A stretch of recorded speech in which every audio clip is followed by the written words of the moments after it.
welcome to What Do You Think of This? We're revisiting the best things from our past to let you know whether they're the best thing for your future. I'm Jeff Abiad, and this is Josue Escobar. Hello, everybody. Good afternoon. Today we or are... morning. Or morning. Or evening, wherever you're listening to this. Yeah, you can listen to this as early as 4 a.m. if you want. My goodness. I will not be. Or a day early if you're lucky. Yeah, a little... I don't know what happened there. I don't know. It snuck out. So 2 weeks ago, the episode released early, but it was like nowhere else. It was just on my phone. And my kids are like, oh, maybe that's because you published it. I'm like, no, it's just like on Apple. Yeah, it was weird. Anyway, forget about it. Today, we're diving into one of the most, I think, iconic blends of music, live action, and animation maybe ever. Yeah, probably, yeah. What, from our last episode, The Lion, the Witch, and the Wardrobe, what they tried to do. Yeah, I want to talk about that because, 2 episodes ago, Eva pointed out the weird combination of all these different things and how it didn't work. Yep. And then I'm like, wow, this one is different. It's different. Yeah. We'll get into it in a second. But first, we haven't used the button in a while, but I have an old man story for you. I injured my back again. It's a common theme, so it's not that surprising. But the surprising thing is I injured it stretching. Good show, old man. I was sitting at my desk, and it was the middle of the afternoon, and I'd been editing for a while, so I literally just put my arms in the air, and I was like a good solid, and then I'm right at the peak of my most relaxed state. My back just went, not now. Oh, no. Not today. You shall not pass. So I'm treading gingerly. Oh, no. But I could use a magic physician or something, chiropractor. Yeah, you need to go to chiropractor. Snap my fingers. Actually, that's what I was thinking about. So if you could just magically snap, can you snap your fingers? Okay, good. Wow, very nice. If you could snap your fingers and just clean up any mess. I mean, what is a mess that you have been avoiding that you would just boom in one snap? Oh, really? Mm-hmm. A mess that I've been avoiding? Yeah, like a room. These kids in this thing, that was the most exciting way to clean up a room. I would probably that's how I would clean up the garage. Yeah? I've made a little bit of a mess with the toolbox area and whatever, so yeah, that's where I've been keeping our garage at bay. At bay? Well, because I pull my car in, and so there's only a limited amount of space, and I have to get my bike in and out, so most of the stuff I'll just keep to the sides. Yeah. But I find, in a family, the minute you surrender a surface, a room, you should see the back room of our house. Oh, yeah. The minute you're like, okay, go ahead, it just really gets out of hand quick. Yeah, the minute you're like, I'm going to get to this later, as long as it's out of my way. Yeah. It's never good. For a while, I had that Roomba vacuum, whatever off-brand Roomba we have. Yeah, we have an off-brand one. It's a Shark, I think. Mm-hmm. We call him Lightning. And I think he's just, senile at this point. Yeah, ours is too old to communicate with our Wi-Fi. So that stopped me because what I did at the time, I had this routine of I had to clean the house to run it. Yeah. He would avoid stuff, but the kids' stuff on the floor, little things, I'd have to make sure. Yeah. So what would happen is they would all go to school, and then I would just put everything in a central pile. And then when they would come home, they would put it all away. And that was a way of, but now that I'm not doing that anymore, man. It's crazy. Yeah. No holds barred here. It's funny that the little Roomba Shark thing, whatever, vacuum cleaner is one of those things my mom is just like, that's blasphemous. She hates it. Oh, yeah? She's like, get a real vacuum and vacuum your own house. It's like, wow, this helps. It's not going to do the whole job, but it will help. Help maintain. And then you go back every so often to do the deep clean or whatever. But I think even not if he stops in the middle of cleaning. There's no obstruction, no nothing. And he just... I'm done. Yep. Stops. And then beep, beep, beep, beep, beep, beep, beep, beep, beep, beep. And it's like, oh. Is he just full of stuff? No, he's just that's the little chime when he's stuck somewhere. Oh. If he gets too close to the edge and the wheel goes off, he can usually back off and, rescue himself. But sometimes he'll get to the edge and just get stuck. And it's a little jingle happens and you have to fix him. And then you sit back down on the couch to watch TV. And then 2 minutes later, again, oh, and you're like, That's quit annoying. getting stuck. And now he's doing it just randomly in the middle of the floor, Yeah, it's nothing around broken. him. You need So a new he's one. done. Yeah. Ours, his name is Geralt. He's lived for a long, full life, but he is not, because he won't connect to the Wi-Fi really anymore. It's not functioning properly. And sometimes I'll take him to another room because even on a deep clean, I'm not cleaning like under my bed or something. So I'll bring it up to the bedroom and then just let it go. But when it's done and it goes into docking mode, there's no way to tell it, just stop. So he'll just run his battery out looking for the dock that's on a different floor. They need to put like drone capabilities on them so they can like go to a different floor. Can you imagine though? That'd be a little scary. All of a sudden he gets to the stairs and he's like, comes downstairs. I still think it's magical. And today, so we're talking about Mary Poppins today. Yeah. And we're going to get to it in a second. But what's your history with Mary Poppins? That was the segue of snapping your fingers. Yeah. When did you first watch this? Oh my gosh, I don't know. Because the movie came out in 1964. Yeah, so by the time I was a baby. I don't know. By the time we were born, it was 30 years old. Yeah. But it was on the shelf in our house. You know, it's funny because this is one of those movies that it didn't matter. Like in a Hispanic household, right? Supercalifragilistic surpasses all language barriers. Yeah, supercalifragilisticexpialidocious, man. You know, even though the sound of it is something quite atrocious, it doesn't you matter. could still say it in Spanish. Yeah, and watch it in a Hispanic household. And my dad, he probably had this recorded on Betamax. They probably played it on TV, and he recorded it. But he probably also had the VHS, the Disney VHS, because I don't know. There's something about these movies at this time that I think my dad really enjoyed these movies. And I mean, I think maybe Dick Van Dyke too. I don't know how universal he is to the Hispanic culture, but I remember watching a special on TV where it's black and white. It's Walt Disney. He opens the show, he greets the audience, and he talks about, he walks over to a book and he opens it up and he's like, this is how I started with this little mouse. And he talks about Mickey and he's drawn on a single page, and then the camera gets into it, and then all of a sudden Mickey's alive, and he talks about the first Mickey movie that he did. And it's a really interesting one-on-one talking about like how Walt Disney loves his characters and loves what he does. I love it. And it was so my dad recorded that on Betamax is older than VHS for all you.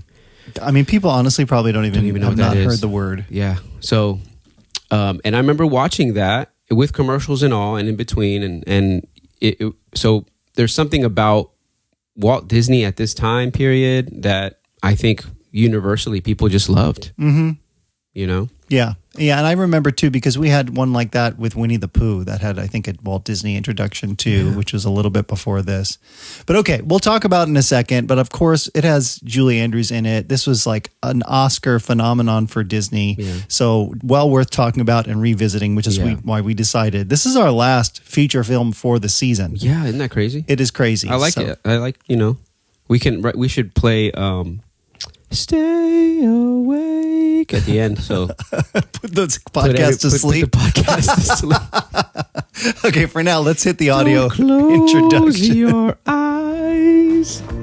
We love Mary Poppins! My favorite part of Mary Poppins is when they jumped into the painting. My favorite part about Mary Poppins is when she sings a song about not to go to sleep. My favorite part of Mary Poppins is when they get on the roof and they sing and dance about the chimney sweeps, and then the the ship people. Remember the people that were on the roof next door that kind of acted like they were like sailing, and when they shot all the fireworks towards them, and then they all ran. That was my favorite part. I want to remind you guys that you can always send us your topic suggestions. Today we're doing Mary Poppins, but we're coming up on season 3. So if you have a suggestion, you can email that to ideas@wdyt.show. How exciting. You can just send us text, or if you want to send us a voice memo, we would love that too. Or just hit us up on Instagram. You can find all those links at wdyt.show. But for now, to set us up for this movie, I want to play a game that I am calling Spit Spot or Not. Spitbot. Spitbot. It's going to be, I'm going to read you a quote, and you have to tell me if it's actually a Mary Poppins quote Okay, cool. from the movie, Yeah. or it's just a fake nanny phrase I made up. I got this. Some of them are actually there's a couple from different movies. So if you can, or different nannies, I should say. Let me look back Like here. Mrs. Doubtfire? So if you can guess what that's from when those come up, you could get a bonus point. There's a total of 11 points up for grabs here. So how do you know they're movies I know or not? Oh, I don't know. Okay. You may not know them. But if you're a listener of the podcast, grab a pen, or you could just know them. Shout at your dashboard like normal. However, I just want to see if anybody can beat Josue's score, so I'm going to have to try and keep score here. I always forget to have paper. But are you ready, or do you need me to fetch you an umbrella?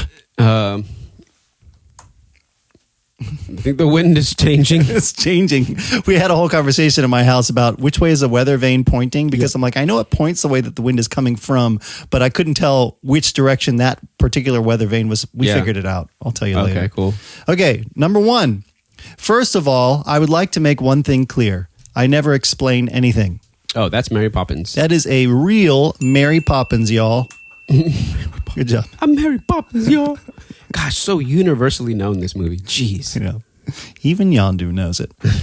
Well, he didn't. But it is a Marvel Disney. Oh, dude, that's so like. Yeah, I guess at that point that is what that was. Number 2, you're not as well turned out as I should like. Still, there's time. That's not Mary Poppins. That is Mary Poppins. That is. Yeah, right when she first gets the kids ready to go out on an outing, she says the words, well, you're not as well turned out as I should like. Still, there's time. That's right. And then come along, children. They get on the banister and they go down. They go down, but they go across first. Yeah. That's why the nanny, the maid was like, what? Mm-hmm. And then she smiles like, after the door is closed. Yeah, exactly. Funny. Good times. Did you ever try and slide down a railing? Oh, yeah, heck yeah. How did it go for you? It went okay. Yeah. It has to be a particular railing, though. It can't have anything, can't have bumps in the middle or have like anything at the end, or else bad times. Yeah. I saw, because I watched some behind the scenes stuff on this movie, that the girl who plays Jane, one of the very first things she had to do when she arrived on set or whatever is they had to take a mold of her butt.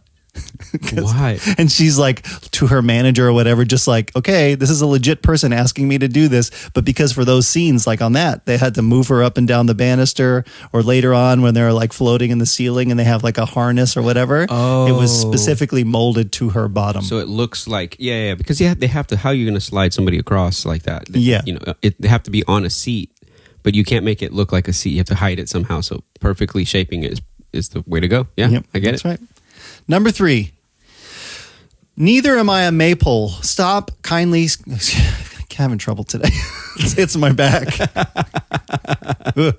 Number 3, neither am I a maypole. Kindly stop spinning about me. Yes, that's her. That's for sure her. That is. I really liked that line, so I pulled that one. Mary Poppins has some great one-liners. Oh, yeah. She just drops them and then it moves on. Mm-hmm. I really enjoyed that. Number 4. Though we adore men individually, we agree that as a group, they're rather stupid. Yes, that's Mary Poppins. That's Mary Poppins? Yeah, it's not Mary Poppins, that's the mom. Okay, so who is it? What's her name? The mom? Yeah. Oh. If you want an extra point. Winifred. Very good. +1. Winifred. I love that. Mrs. Banks. Yeah, Mrs. Banks. Number 5. Goats butt, birds fly, and children that are going on an outing must get their sleep. Oh, that's her. Yeah. For sure. One of her many mysterious wisdom bombs. I'm telling you, she just drops them. It's like as if everybody says this. I mean, they do, don't they? I say it to my kids all the time. Goats butt, birds fly, and children that are going on an outing need to get their sleep. I can see Elizabeth saying something like that. Yep. You know, when we first got married, or even when we first got married, I wanted to, and I should have done this. It's too late now. Someone can steal this, but I was going to start an Instagram page called "Things My White Wife Says," because there's so many things in liners, like things like that she'd say. And I'm like, culturally, you're like, huh? What? Yeah, I think that could be true of any culture, though. Sometimes, you know, people say something and like it's absolutely normal, and you're like, what? Yeah, like what was the 1/2 dozen of the other. That's like a normal 6 to 1, half a dozen the other. Yeah. Like that's normal. Whatever. But there's things like that I've never heard of that she'll say. You never heard of that saying before? I'm like, no, not at all. Oh man, the first thing that Amanda did when we got married is she took a mold of my butt. Just kidding. How am I going to get up and down the house railing? Wow. Okay, here we go. Number 6. Now, spit spot, and do try not to ruin the upholstery this time. I mean, that sounds like her. Obviously, spit spot, but I don't remember where in the movie she says, try not to ruin the upholstery this time. But I'm going to say it's her. It's not. You were, you had it there. It was, it sounds like her, but it wasn't, there's no. Is that a ChatGPT? ChatGPT? Yeah, but ChatGPT knew that one was fake. Sometimes ChatGPT will pump something out and be like, here's a quote. And I'm like, that's not. But that's not, okay, so it's a throw off. That was an intentional. Filming. Oh, man. I was like half right. I know. Yeah, you were treading around there. Number 7. The only thing I could think of was when, the chimney sweeps, all that stuff happens, and there's soot everywhere. Yeah. I'm like, did she say something? Did she mention something like that? But no. Which I will say, even as a kid and as a bit of a neat freak, that the chimney sweeps dancing all around the house, and me thinking like, well, everything was covered. Mess. A lot of the stuff was covered. Yeah, I mean the piano and the couch, whatever, but they're dancing in and around through the kitchen. That's true. Yeah. Man, get Geralt out and clean that mess up. Question number 7. Quote number 7. Well, we can't have them up there gallivanting like kangaroos, can we? Yep, that's her. That is a real quote. Do you know what part of the movie that's from?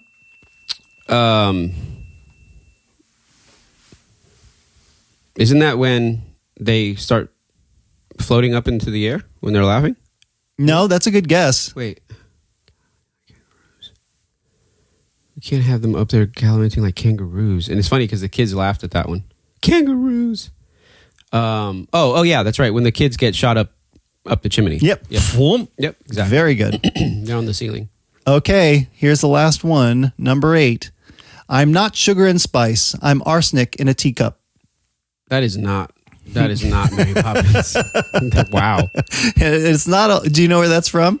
I'm arsenic in a teacup. This is a real quote. It is a real quote. Is it from Kingsman? I don't know. No, that's kind of a good guess. It's Mary J. Blige's character in The Umbrella Academy. Oh, wow. Cool. So definitely a magical Mary, just not this one. Okay, you got, I don't know how you guys did at home. Final score for Josue. Yeah. 7 out of 11. Oh, 7-11. I think we should start like a listener Always leaderboard. open. That way if people beat Josue. If you beat Josue, let us know in the comments. If you got more than 7 out of 11, you are Mary Poppins, y'all.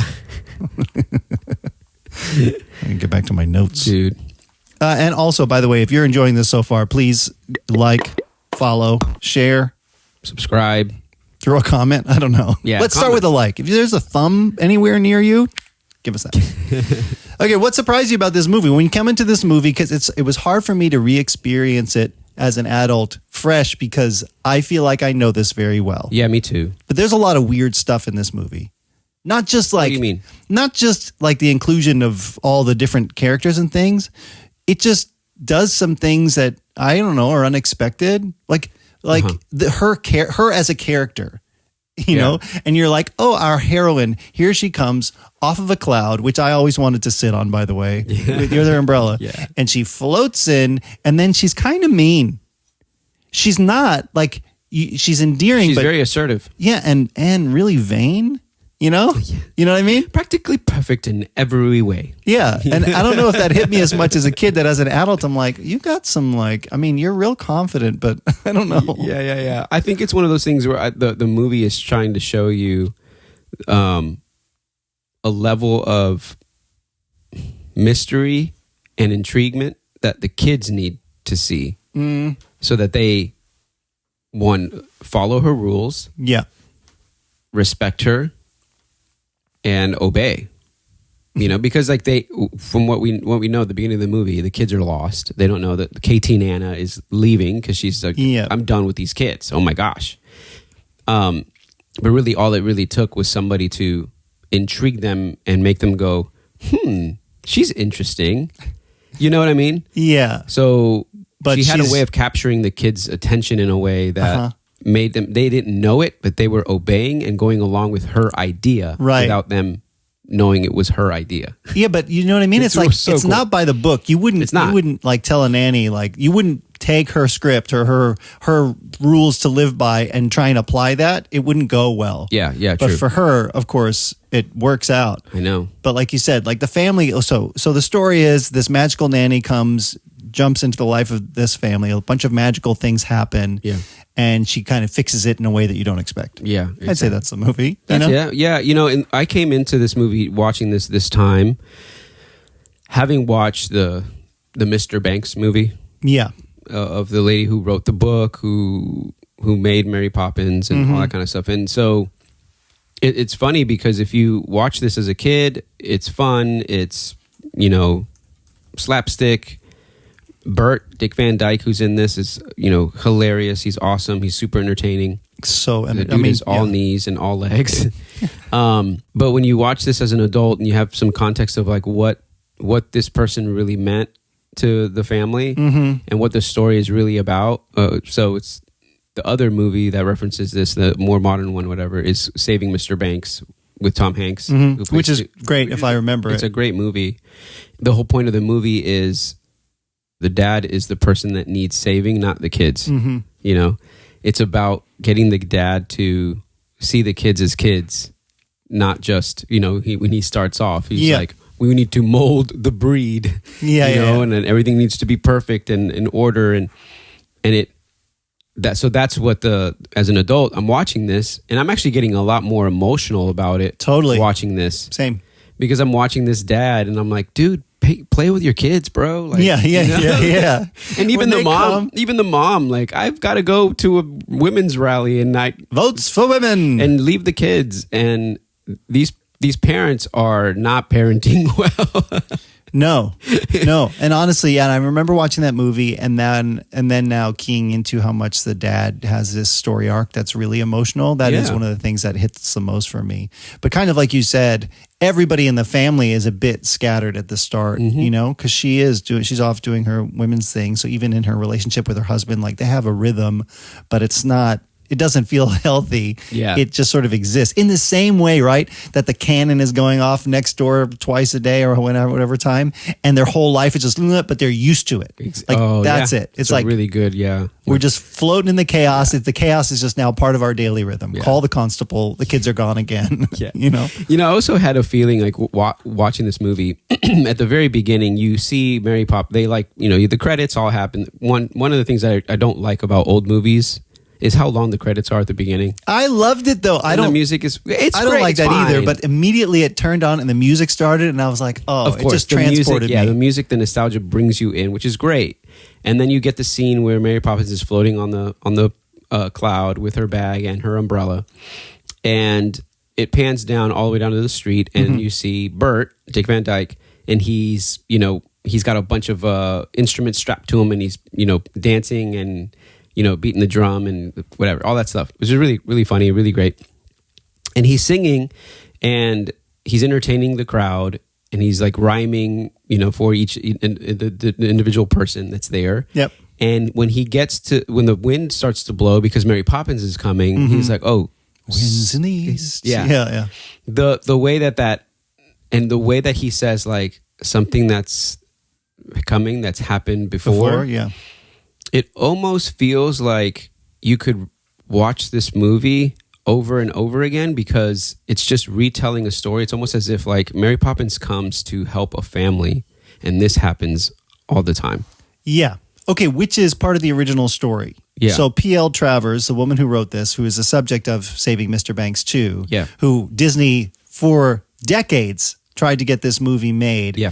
Okay, her original stories were more like short stories without a through line. Yeah. So I don't know the context of them, but it is a lot more like, here's just this scenario, you know, and that's like children's books or whatever. Yeah. Where this pulled it together in a way that had more of an arc, which we can talk about, but I think worked pretty well. But you do get so many just seemingly random things, even starting with Dick Van Dyke doing all that. And him, like you said, like he is such a unique character, but him in this position of this sort of I can do everything. I do everything, which he is literally at the beginning. But then, like as the movie goes on, you're like, oh, I'm a painter or a chalk drawing guy now. I'm a chimney sweep. I'm a whatever he's doing. Exactly. Yeah, There's just always something different, which I don't know. Because like you said, 2 weeks ago we did Narnia, and there was so many I don't even want to say technological. There's so many different sort of elements going into the movie between animation and costuming and not quite music, but whatever. And it didn't feel cohesive. And somehow, what is it about this movie where it feels like it gels? Well, I mean, I think they're setting you up with imagination first, like right out the bat. And the execution of it isn't, I mean, honestly, it's not cheesy. Having the weight quality of Disney behind it is a different thing. If you're going to have cartoons with interacting with human beings, they were at the top of the game. Like there's no comparison. When you watch, before the podcast, we were talking about the technology of how they did the whole, them in the painting, cartoon sequence, all that kind of stuff. Which is crazy. Which is amazing. You get, like, who else had that technology? So yeah, they're kind of creating it as they're going, exactly. which Disney's sort of known for. Yeah, because very innovative. Yeah, the thing about the old Narnia movie was like those cartoons were like flickering. You could tell it's weird. Like, why are they flickering back and forth like that? I didn't look into that. And how they made it. But in this movie, they're not. They're there, and the way they're interacting, it almost seems like they did it with intention. Like, hey, we're going to just animate based off of your movement. So pretend this is, and then with the Chronicles of Narnia, they were like, okay, there's things around you, swat, and the person that was supposed to animate it in just couldn't really do that well. So that's how it turned out. But the people with Disney, they knew exactly how to do it, how to execute it. They had already done it before, and then it just seems more seamless. It seems more like it should have been there. There's a lot of substance that came together by the time they made this movie and whatever it was, like decades later. Yeah. It's 64, I think it came out, because they just had a 60th anniversary thing last year. There was just so much buildup. And so not only did you have the original story, but the evolution of like 64. Disney animation was a thing, but of course Walt Disney, and then meanwhile he's doing all this other stuff at like opening parks and the World's Fair, and he's there for that and whatever. And then you get, of course, the inclusion then of Julie Andrews. So I saw that he found the Sherman Brothers came on before that, and they were doing the music for this. Yeah. But they discovered her in some sort of TV broadcast of Camelot because she was in the play. Oh, okay. And they saw her, but they didn't want to introduce to Disney like we found her, but they simultaneously were like, they both knew. So they got, when Disney went to New York, they got him a ticket to go see her in Camelot, or I don't know if they did or somebody did.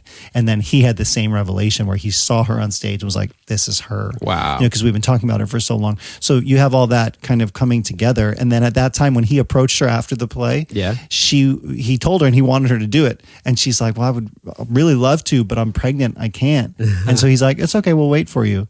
And so they waited for the baby to be like all that time and intention and music coming together for this. And as a kid, talk about taking something for granted. Like, I just pop in the VHS and you experience it. Well, that's the beauty of taking your time and doing things really well and intentionally and planning out.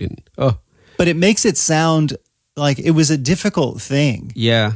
Well, the whole Saving Mr. Banks movie was about P.L. Travers not wanting them to take the character and do a movie. Right. Not wanting to sell the rights to him. And I love that kind of story, and I like to internalize that thought because you think all that adversity, because, we all face adversity all the time. Yeah. So in the real world, pressing past all that and actually that leading to a better end result. Yeah. Because if he had made it 20 years earlier, it could have been still pretty great, but you wouldn't have had all of these elements coming together in the way that they did. Or maybe even for them, like, hey, let's not take this for granted. We finally get to do this. Let's do it.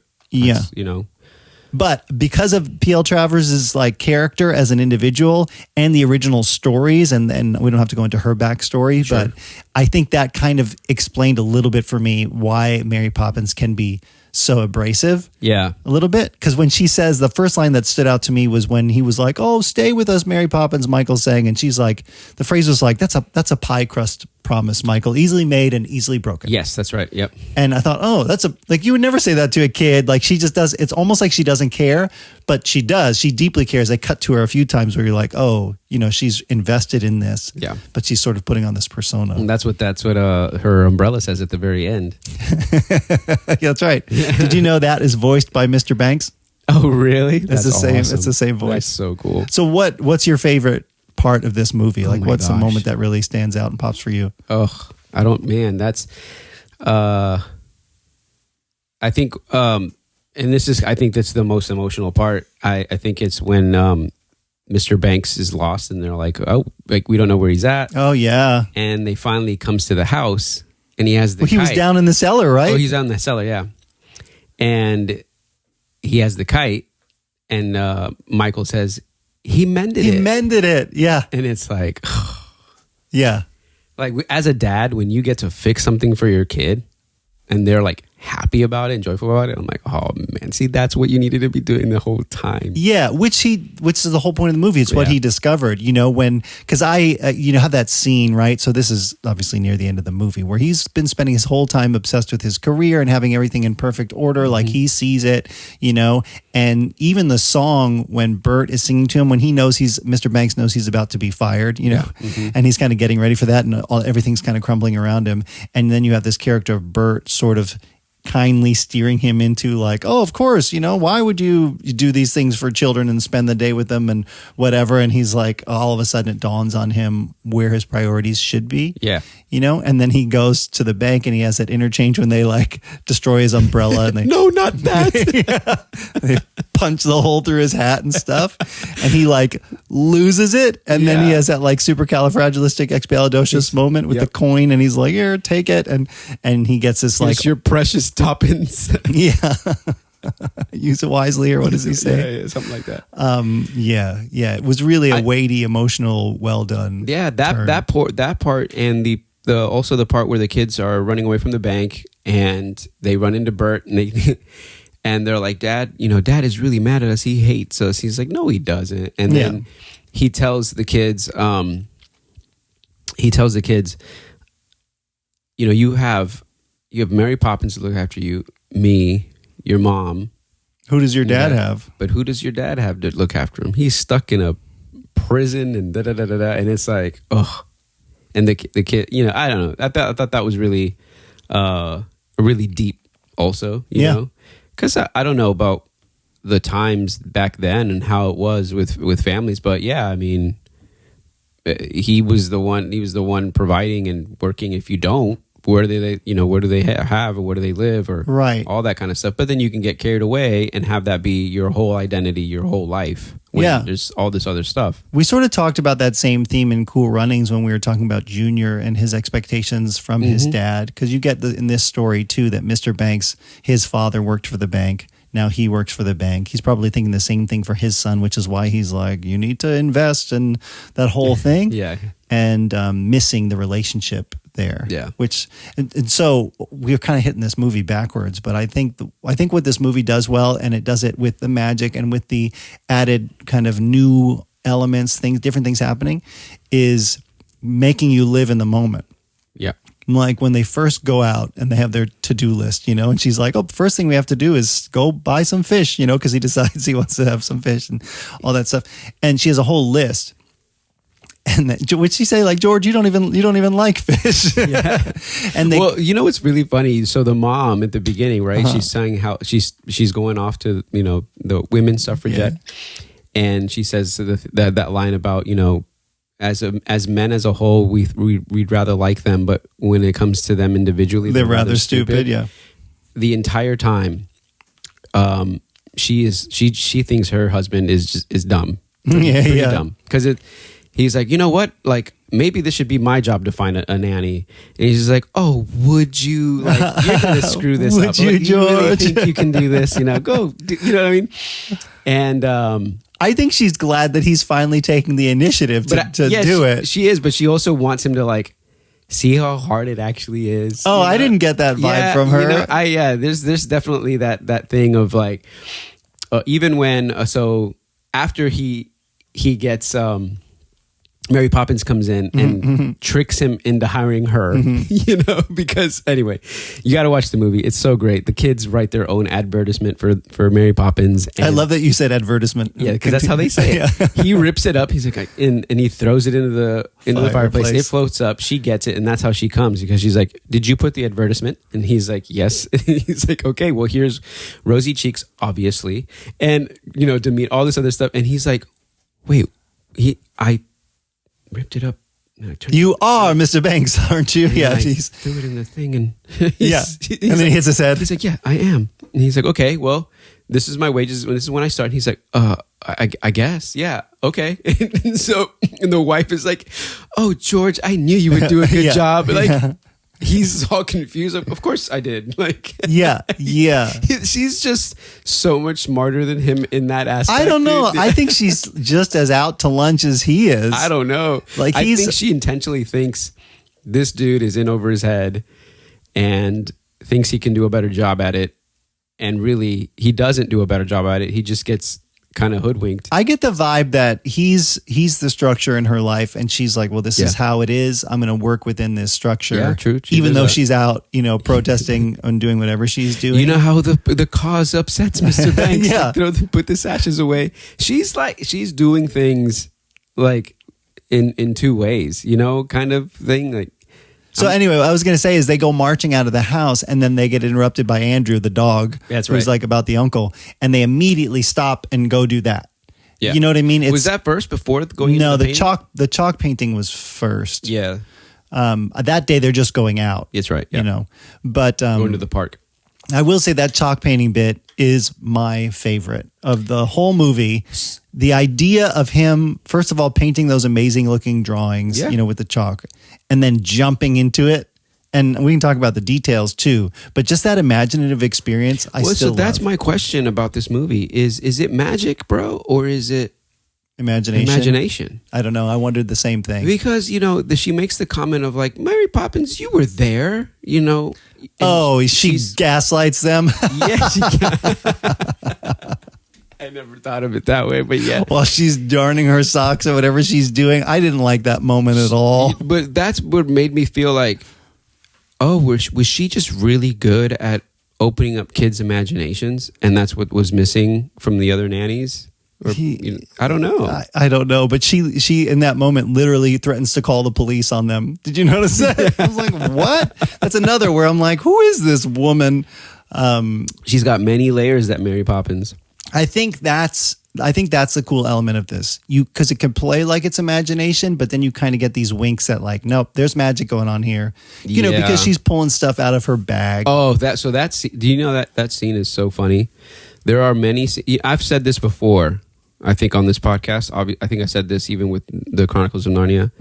The way you film kids and how you do that really matters. Mm-hmm. Did you know that the medicine that she gives them, they're like, oh, do we have to? Kids that get their feet wet must take their medicine. Yeah. She pours out the medicine for Jane, and then she pours it out for Michael. And it's a different color. And they go, ah! That is completely them playing. Like, they didn't know it was going to do that. So wow. The bottle itself had like a little switch on it. It had compartments for the different things. So she knows how to pour it out, and then she hits the switch and it pours out a different thing for each of them. That's cool. Their reactions are super genuine. So, of course, you think, oh, they must be great actors. No, they're not acting. They're just really surprised. They're like, what in the world? Yeah. And I think they did something similar with the bag also. I think they knew, I forget, I got to look back into it, but they were told one thing and something else happened, and they were genuinely surprised. Yeah. And it just carried over. Once they caught on what was happening, they obviously have to tell them like, hey, this is going to be not green screen, but like doubled or whatever. But there are reactions to on their faces that are genuine, which is funny. I do love the character of Michael in this for his reactions. Like when she slides up and she tells him, like we talked about last, like, close your mouth, we are not a codfish. And when the thing comes out of the bag and he's going in there and kind of looking like, what's going on? His reactions. Nothing in there. His reactions were great. And then the sister constantly trying to get him in line. Like, I thought that was really fun. Or the way that she's kind of a bit of a, is it her or is it Michael who's a bit of an exaggerator? No, she's like, Michael, don't exaggerate. Yeah, that's right. Because what does he say? I forget what he says in that moment. I don't remember either. But it's so, yeah. I'm going to look it up. Well, I don't know. It's really funny. I mean, the interactions with the kids were great. I think. So they are like, as a kid watching it, you're identifying with them and watching it happen. But I was thinking about that. Like, they jump into that chalk painting and then the little details of like the little chalk clouds going like, poof, what I mean? That feels very Disney. But then to be in it, and then they're just like on a carousel and they're, at the fair and they're like. Their outfits change. Yeah. And the dancing, and it all feels very like almost doable. Like, oh, wow. I can kind of imagine jumping into a painting. And when he's out there dancing with the penguins, which may be my complete favorite part. I remember as a kid trying to do that with my pants, not realizing that he had a different pair of pants. He had a special pair of pants. Which is great. It's totally Disney, where he's like, let me just adjust these. And all of a sudden as an adult, you're like, oh yeah, those are completely different pants. Yeah. You don't know as a kid. You don't realize that. But the little visual nuances, like you said, not just the rotoscoping, but they're on those carousel horses, and then the little pole hits the dirt, and the dirt goes like exactly. Yep. Like little details. It's so. I mean, that's what they're known for. That's what Disney's known for at the time is that animation. Yeah. The fox. When they. Oh, I love that fox. Yeah. Isn't it the voice of the wizard in King Arthur? No, it's not. Sounds like I don't him. think it's the same guy. The voice sounds familiar, like he's been in a bunch of Disney cartoons before. I'm sure he has been, but the animation style is very much like the Sword in the Stone animation for the fox. Yeah, man, I wanted to find it because I have a whole section on that, because the animation of the fox, some of those same details are used in Robin Hood.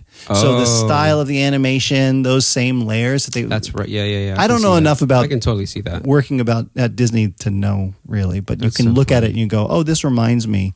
That whole sequence, I mean, they did such a great job with that.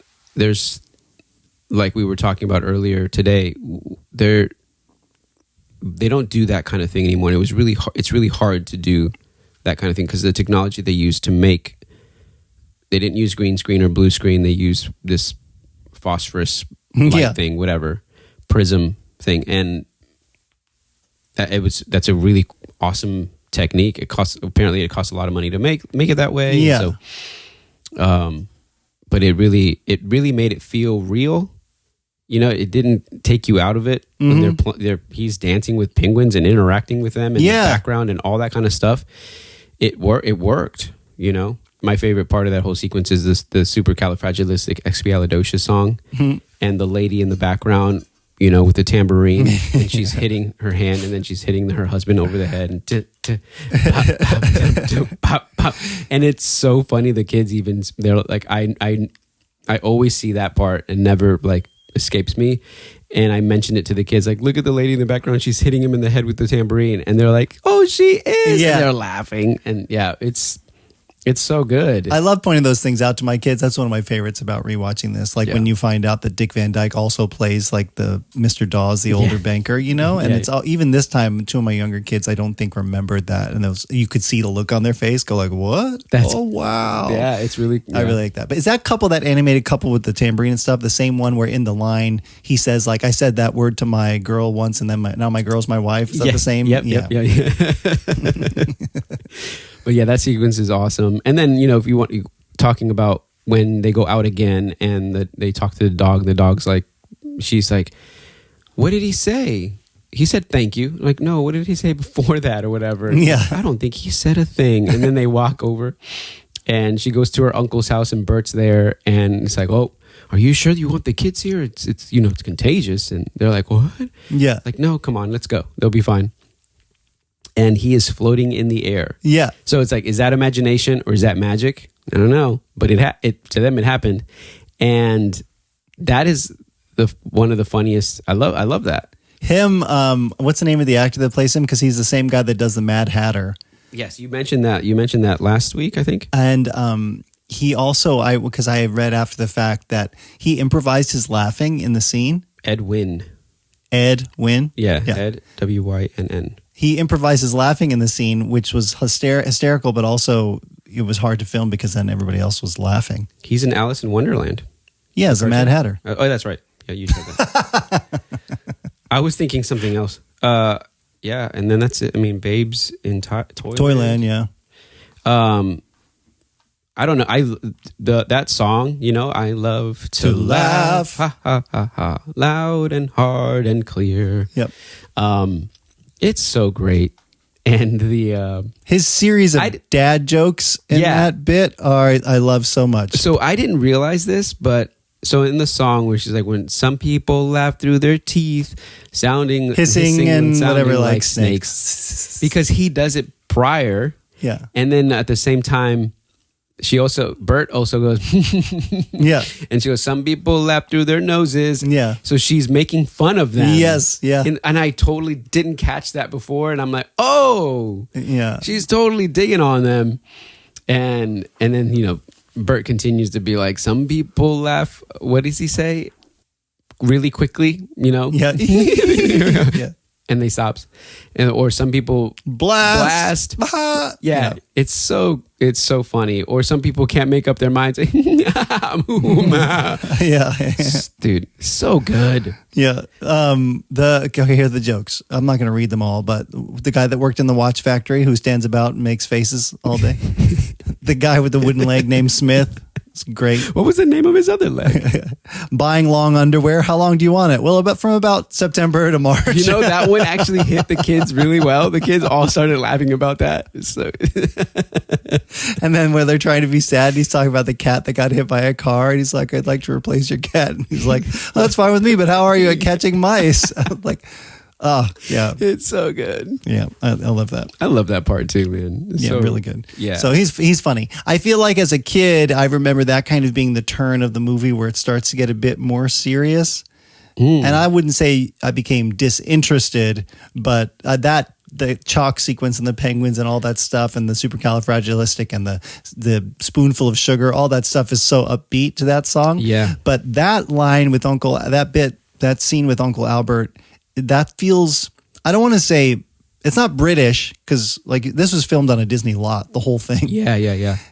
But it feels very specific to the time period. And I don't know how to say that because like Bed Knobs and Broomsticks, which is not my favorite, but I've seen. Okay. But that same feeling of like you're in a city and in the way the house feels. I don't know how to say that. I love the way they used animation too, even in those real life sequences. Which where parts? they're walking down like alleyways and stuff like that. Oh yeah, and they're using matte paintings. The matte paintings were with real everywhere. props, and it blends pretty well. Like man, so good. And so they really give you a sense of space, but it still kind of feels small, like you are in a city in an alleyway. Yeah, so I liked. For me, one of my other big standout moments was that spoonful of sugar with all the chaos happening in the room, which was a blend of so many different types of technology too, and even the, I don't want to say animatronics, but the kind of motorized things going on and all that stuff, like you said, kind of even surprising the kids. Because I saw in an interview after where she's like, the girl, she's like, I still don't know how some of that stuff happened. Well, where they're filming them in two different ways, not two different ways, but they're filming the sequence of the drawers opening up in front of like I guess what is that one type of like drawer or chest, I guess, that's at the end of the bed that opens up and closes with them coming in and out. And then Jane is just watching them. She's like leaning over. Oh yeah. So they're filming her leaning and act like you're watching these things happen, and then they'll film it over again with these things, and they speed it up to make it, and then they put both films together. Yeah, and you can tell watching that. You can probably tell. Looks the most fake of anything. Yeah, but it's still. But that's the technology at the time. But when you're watching it on an older TV, like a CRT tube TV, it blends a lot better. Yeah, totally. Once you're watching it on a 55-inch OLED TV. Yeah, my kids pointed out that looks a little fake, but even the stop motion stuff maybe works a little bit better, but still the stuff that they did in reverse, like when the bed, the quilts, like whatever, fold themselves. Yep. That worked a little bit better. That worked a little bit better, yeah. Yeah.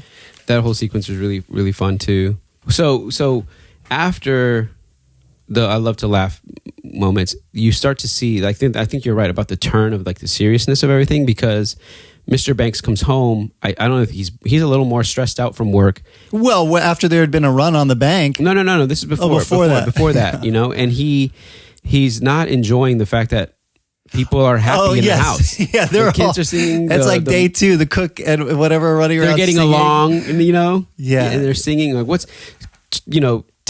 close the window and tell the bird to be quiet. And he's like, "You're disturbing the master." Or whatever. Like, it's so funny. You're giving the master an headache. Yeah, and it's like, so the house has changed. The atmosphere of the house has changed because the kids are happy and bringing a little more joy to the family, really. Yeah. And but that's that when he sings "The Life I Lead," his whole song about like the way he wants things to be. Yeah, he wants them to be more serious. Because he's chewing out Mary Poppins basically, but in song. Well, this is that a little bit beforehand, but then he does. That was after Albert, though, right? Where his after. wife, that's when she's like, "George, are you sure you know what you're doing?" Yeah.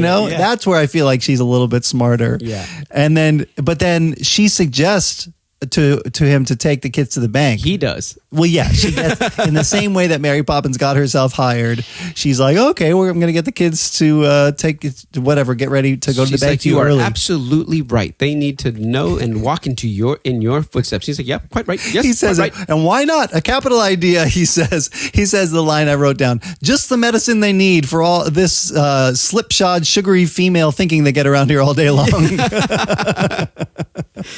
And he was like, they will be pressed and ready to go in the morning. Yeah. To go where? With you, of course, to the bank, like you've suggested. Well, I suggested. Yeah. And then he goes to Winifred and goes like, was that my idea? It sure sounded like it did. She's like, that seemed a little bit. Yeah. She knows, but I think what at Mary that Poppins point, did, and she's like, that's what you deserve. Yeah, but she was like getting what was going on. Yeah, I think you're right. And then. But when they go up to the room at that point, and Mary Poppins is putting the kids to bed, and she says a line that comes up later where like when she's talking about the bird lady, and she says some people what's can't the line? See past their noses. Yes, yeah. Some people can't see past their noses. Oh, it's not even a song, isn't it? Dating something to eat. No, you're mixing it with the song. I thought it was just a line where she says some people can't see past the nose on their face. Maybe some people can't see past their noses is definitely her quote. But then when they go the next day with him to the bank, he says, "Do you think I don't see the nose past the nose on my face?" Yep, and it's like very, very on the dot there. Yeah, because it's not that he can't. Obviously, it's just you just don't see the stop and smell the roses type of thing. Yeah. If you feed birds, all you get is fat birds. But the thing is. Are you doing anything that is of just, I guess, simple and not of like crazy value? It's just not worth considering for him. He's like, I got more important things to do. Let me take you to the bank. And can we talk about that? Because Dick Van Dyke as Mr. Dawes or whatever is so funny. Because like you said, he's a very physical actor. I love when he comes into the room and he wants to come down the step. That one single step and the way he's just slipping, like, kind of. Yeah. He's slipping, but his feet, like he wants to like, how do I take this step? And it's like he's so old. I like when he says, "When fall the banks of England, England falls," and he falls back. It's really good. I think though, when he goes and he takes Michael's money, that whole bit where they're like, "Tuppence, prudently, to be specific." In the something. Yeah. Fiduciary bank. Yeah. But when they're like coming in on that kid and then taking his tuppence, I don't know, that it feels that feels almost real. Predatory. The scary nature of it as a kid, you go, what are you why you're manipulating me? You're putting me in this scenario. I thought I was just going to hang out with my dad. Now I'm being robbed. Do you see what they say though? What? I didn't realize this before, but they're talking about how you make money and they drop the line of, you can make money on foreclosures. Oh, I didn't hear that. It's like, whoa, railroads. Yeah, railroads, XYZ, but businesses, foreclosures. Like Yeah. people are losing their homes, and we profit off of that. Yeah.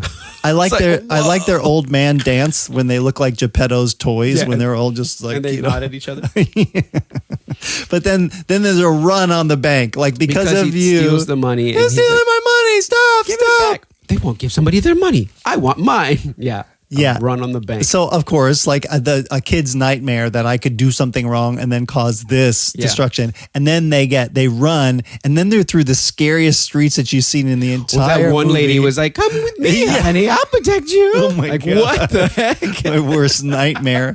And then they run into Bert, and you're like, it's scary, and then like, oh, thank God. Yeah. You know, Oh, the dog. Yeah. The dog that barks. Very scary. Man. So then it leads to the Chimney song. Mm-hmm. Eventually, right, when with Mary Poppins and stuff. I will say the line that I never. Which happened on a Tuesday, which is supposed to be her day off. Oh, that's right. Where was she? I don't know. Yeah, I don't know either.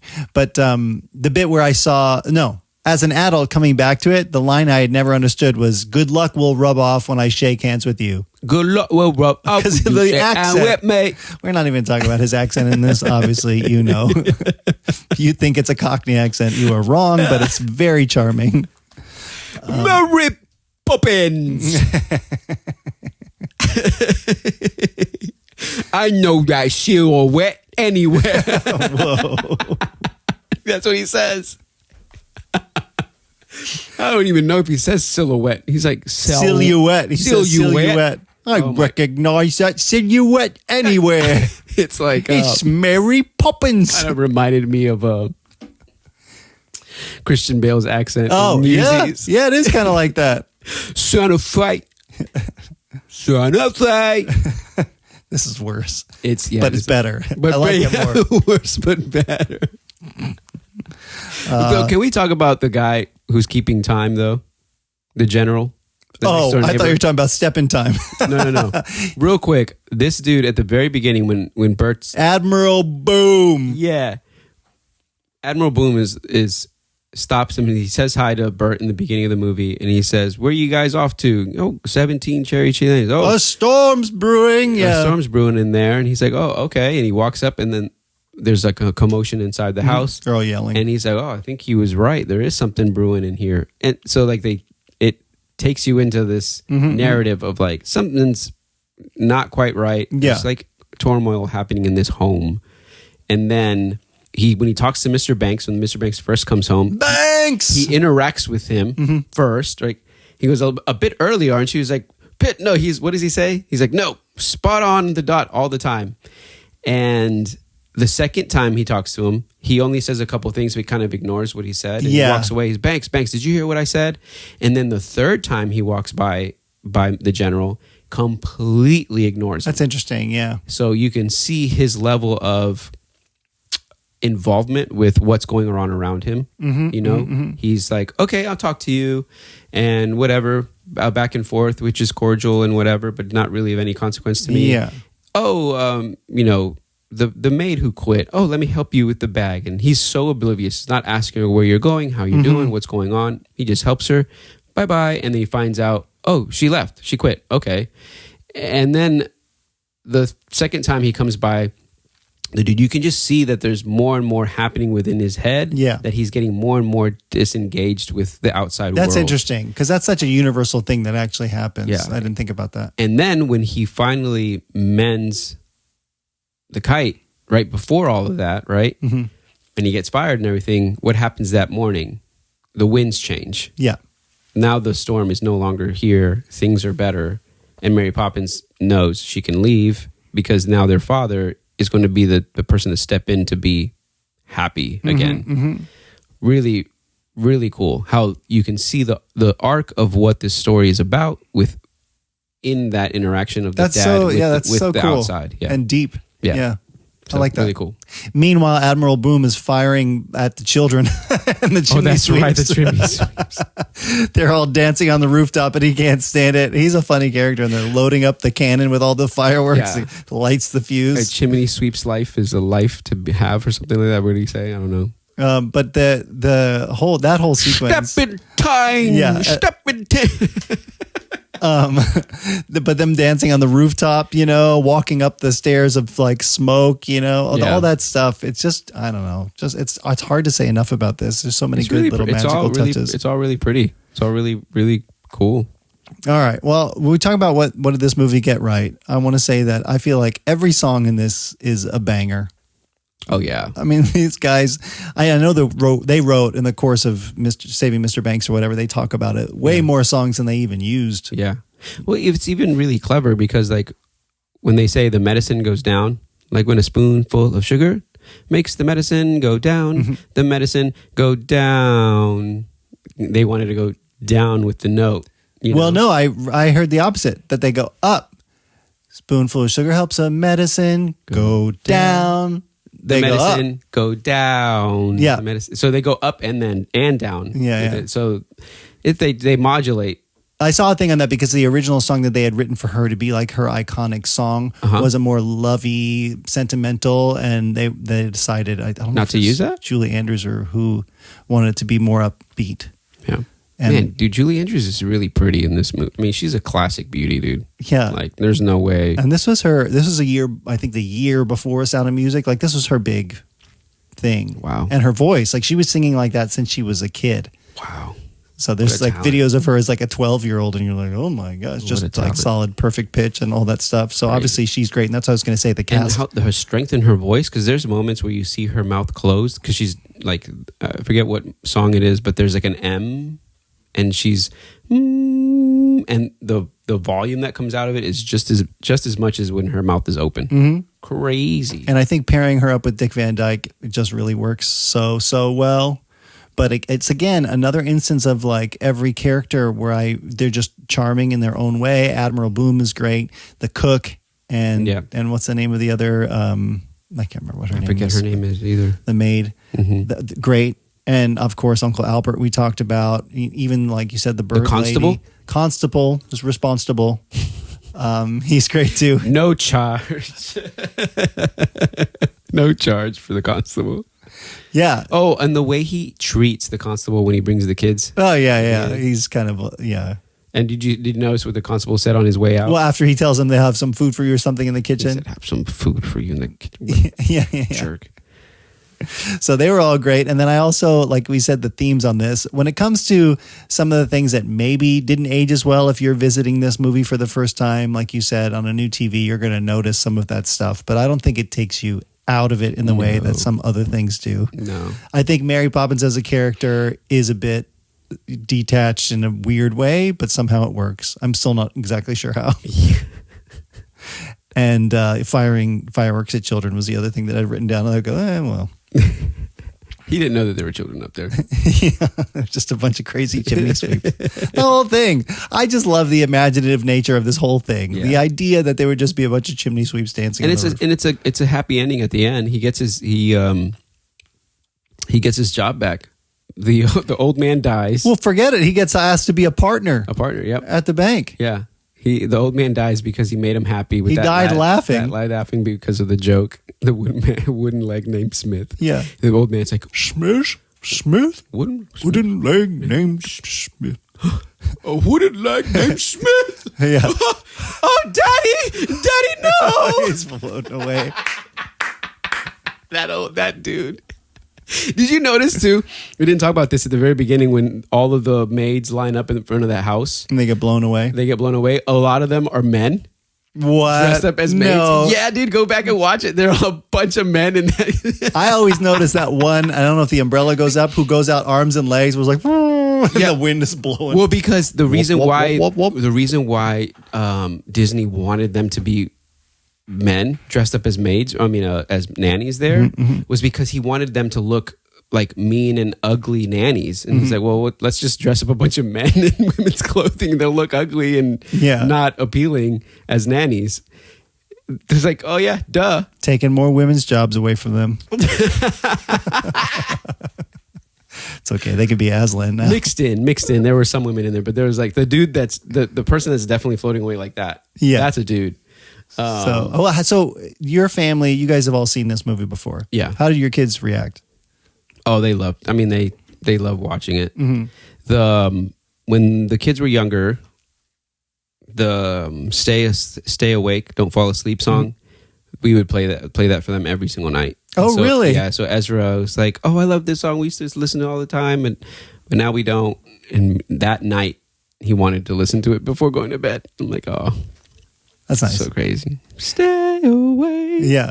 Some of the comments from my kids, one was, I think more than one kid was like, so many things happened in this movie. I know. thought, yeah. It's kind of like Forrest Gump. Yeah. Yeah. But the pacing, I remember, okay, so we were getting ready to watch this movie after dinner. And I told Elizabeth something like, all right, well, what are we going to do after we watch this movie? She's like, what do you mean? We're going to go, it'll be bedtime. I'm like, no, the movie's only like 45 minutes long. Oh, that's longer than that. It's 2 hours long. Yeah. And it feels like it goes by so fast. Yeah. I was having this conversation with Jimmy because he's like, isn't that a long movie? Because we just came off of Narnia and that was 3 hours. Yeah. And I'm like, well, no, yes, 2 hours, but it didn't seem long. It doesn't seem long at all because it just, the pacing of it is so good. And you get drawn into it. So we carved out some time because I knew it was going to take some time to watch. And then it was done. And I'm like, oh, we just finished all that? And Yeah. Yeah, that was good too. Kids' favorites in my house were Michael, Bert, and the Penguins, which I guess they're my children because I'm like, yep, that resonates with me. And the kids also, my kids really do like the Feed the Bird song too. Yeah. Which is one of my favorites, I think. It's fine. Well, it's great. Yeah. And so for it to be like whatever, but then to go, well, this even the thing that maybe isn't my favorite is still so much quality. Yeah. That's why I feel like every bit of it is. Oh, and we didn't mention the fact that Disney wanted that old lady to be the bird lady. Yeah, like which really is so specific. Dug his heels in because she had retired from doing movies and this and that. He's like, but you have to be my bird lady. And now you can't. I mean, she didn't do much, but you see her face and you're like, oh yeah, that's her. Like that's the bird lady. Well, we'll talk about what we think of this, but if you grew up watching this movie, I would recommend, if you have Disney Plus, they have a behind the scenes documentary that they just released last year for the 60th anniversary that shows some footage maybe that you haven't seen, tells some behind the scenes stories and stuff that I thought was really interesting, especially as a kid who grew up watching this and now appreciates it as an adult. I thought it was that's cool. Really cool to see some of that stuff. Yeah. Almost as cool as that puppet lion. No, way better. The puppet lion was fine. There's some better stuff going on here. Yeah, and Dick Van Dyke will be 100 this year. Crazy. 100 years old. December. And he's still alive and kicking. All right. Well, all my kids said the high kicking. This is worth rewatching. What do you think about this? This is worth rewatching. It's you think it holds up? Yeah, this is, when we talked about if you could only choose a few movies to be on a deserted island, I think this one would be one of them. Yeah. Because you kind of, it hits imagination, kids' story, deep meaning, and it's also like at this point vintage, Yeah, and this is one where and musical. Now my kids have seen it, so it's harder to say now. But I remember when we first watched it, and it might have been part of our musical Mondays where we sat down, or even before that, and it was like, I don't know how this is going to land because, like you said, it starts off with the credits, and it's just not. It doesn't feel modern. It feels old.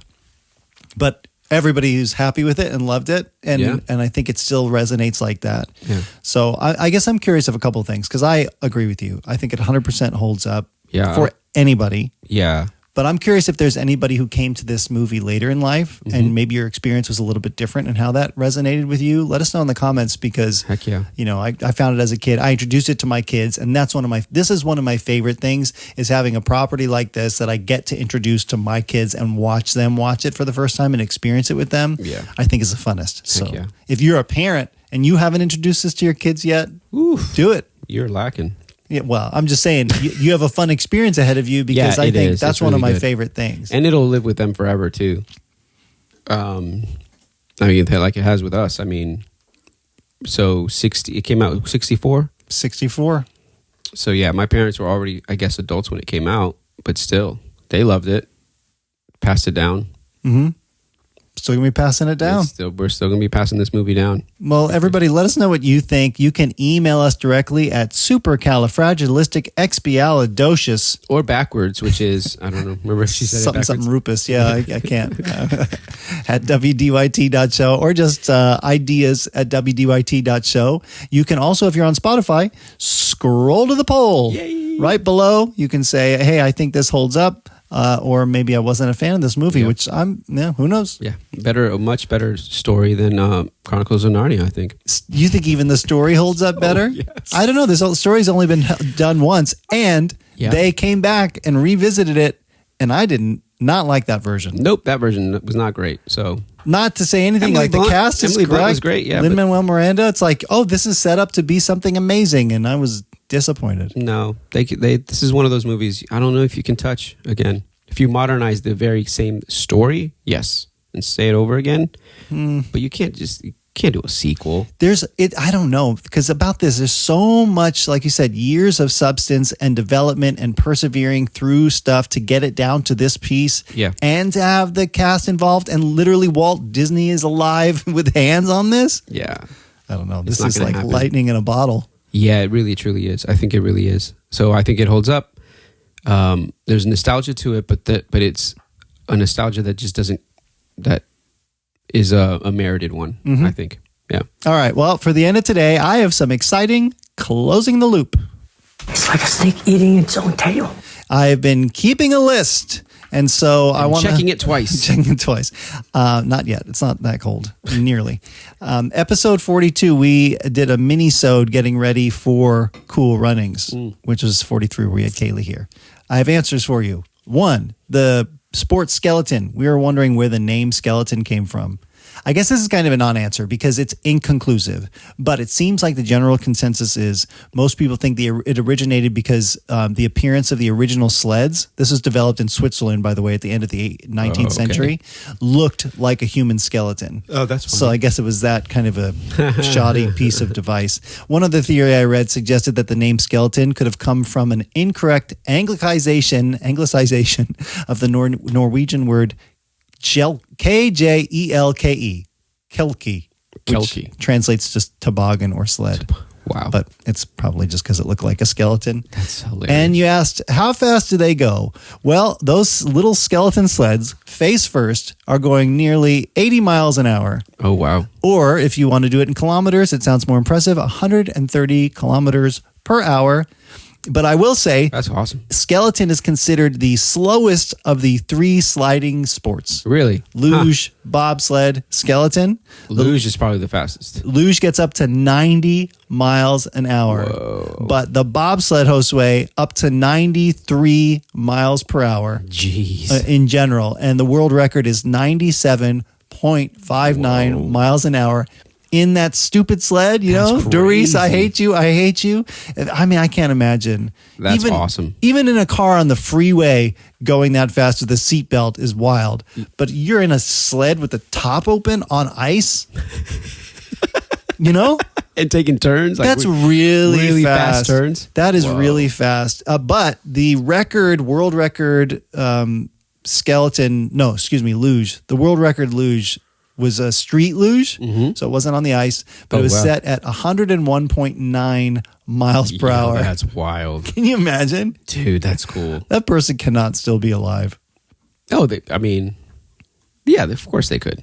for multiple reasons. I don't know. I can't. I've been on like a skateboard going down a hill, afraid for my life, and I'm not going fast, or rollerblades. Can you imagine? Yeah, that's wild. 101 miles an hour. Well, it's not as fast as those guys that do the free jumping though, with the squirrel suit. Oh yeah, That's terminal velocity or whatever. Freaking crazy fast. You hit a wall and you're disintegrated. Yeah. Well, Would you do that kind of thing? nope. Nope. Yeah, I would never. Nope. The song "Ice Ice Baby" is not in the Ninja Turtles movie. Oh, it's not. No, but I mean, he does that rap, the ninja rap. The go ninja, Yep. go. That's Teenage Mutant Ninja Turtles 2: Secret of the Ooze. He's in the movie Vanilla Ice performing that song, Oh, really? but it's not Ice Ice Baby. But the song is also apparently in Mutant Mayhem, the 2023 reboot. Oh, really? Yeah. Huh. I have to watch it again because I think I only saw it once, but I The remember it cartoon being- one? Yeah. The one that came out? I didn't know. I didn't like that one too much. The animation wasn't great to me. I thought it was just different. Like they took It's a swing different, at something for sure. different. Yeah. It didn't quite hit like Spider-Verse did. Yeah. You are right. I went and I listened back to all of Do You Want to Build a Snowman? And it's only Wanna. Even the Disney subtitles say Wanna. Oh, really? But I stand by the fact that the title of the song is Want To. but she doesn't say want to build a snowman. Do you want to build a snowman? We finally talked about Cool Runnings, though, in episode 43 with Kayla here. And Yeah. I have some answers. Maybe we can tag Kayla in this so she knows. Sanka's egg, the idea came from the script writers. It was very unexciting. I'm like, did somebody come, up with this besides? No. That's so crazy. It was in the script. But in Sochi, in the Olympics, which Yeah. I think was 2014, the Jamaican bobsledders received a lucky egg because of this broadcaster's name was Lewis Johnson. So there's a picture of the brakeman that year kissing a lucky egg. That's funny. The name of the pushcart was the Rasta Rocket The Rasta Rocket. with 2 T's. That's cool. Rasta Rocket. They did borrow a bobsled for the Olympics. They were not sprinters, by the way. Oh, they weren't. No, they couldn't find it. The guys came looking for sprinters. crazy. They couldn't find any sprinters willing to do it. They got the guys from the Army. Oh, really? Yeah. That's awesome. One of the guys in the interview was like, literally, like they just came to me. My colonel told me do this, and I was in the Army, so I did it. Wow. Not that they weren't athletic or runners or anything. Yeah. But the guy that they interviewed, his name was Dudley Stokes. Now, his brother, Chris Stokes, who came to the Olympics to watch them and cheer them on. Yeah. A week before the Olympics, one of the other bobsledders slipped and was injured. And so the brother competed on the team in the Olympics, having only seen a bobsled there like a week before, which is crazy. But they did train in the United States and in Austria. Oh, wow. The Cool. actual team, not that guy. Okay. But on there, this is what I want to share with Kayla, who was a little bit disappointed at the liberties taken.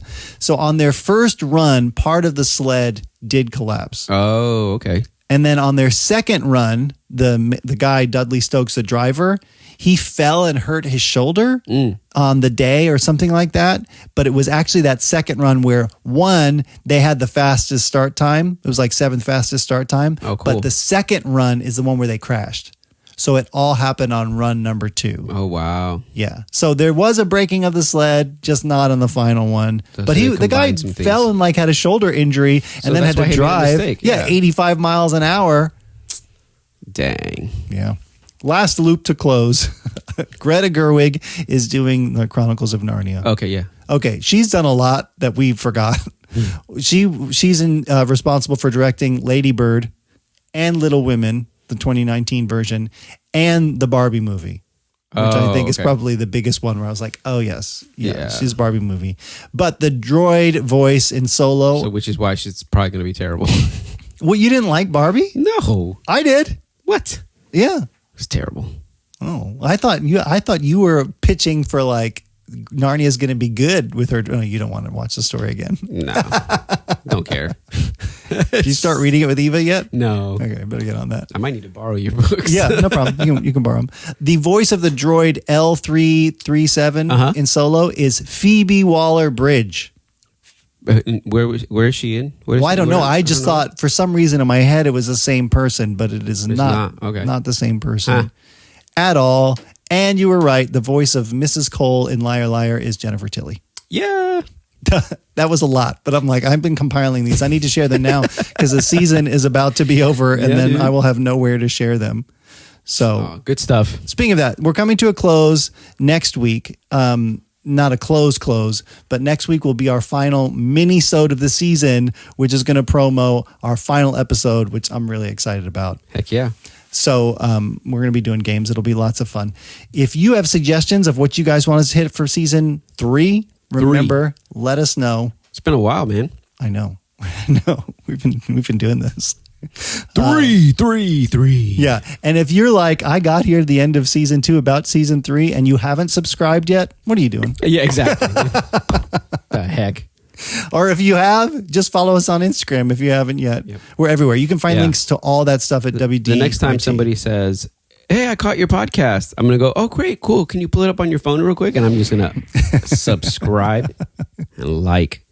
Yeah. I'm just going to forcefully do that with people now. Yeah. None of this, oh, cool, thanks. No. Hey, oh yeah, cool. Well, let me see. You know, How far in did you get? No, you need to finish. we're all busy. If you like Mr. Banks, your world has been getting crazier and crazier, and you've just been reducing your scope to just that one thing. I got 2 words for you: feed the birds and subscribe to the podcast. Feed the birds. And thanks to everybody who has given us 5 stars. Yes. I especially appreciate that. So if you haven't yet, just review below, give us 5 stars, and tell us your favorite song from Mary Poppins. And if you give us like a 4-star, Nobody's going to do that, Josue. then comment as to why. No, don't do that. Comment as to why you would give a 4-star, but still put 5. It's Yes, like Uber, exactly. you know? I don't want to give you a bad rating. I'll tell you, I really didn't like the way your hair looked on that one episode where you had David as a guest and it was sticking up the entire time. But 5 stars still, wherever you listen. Apple, Spotify, YouTube, your favorite podcast app. Check us out, guys. We're on all the platforms. And share. In the meantime, Josue, thanks for another great conversation. Yeah, man. About a great movie with a Awesome great movie. cast. I'm looking forward to what we have ahead for the next season. I've already got a list. I'm Mary Poppins, y'all. I'm Mary Poppins, y'all. All right, everybody. We'll see you next time on What Do You Think of This? Peace out.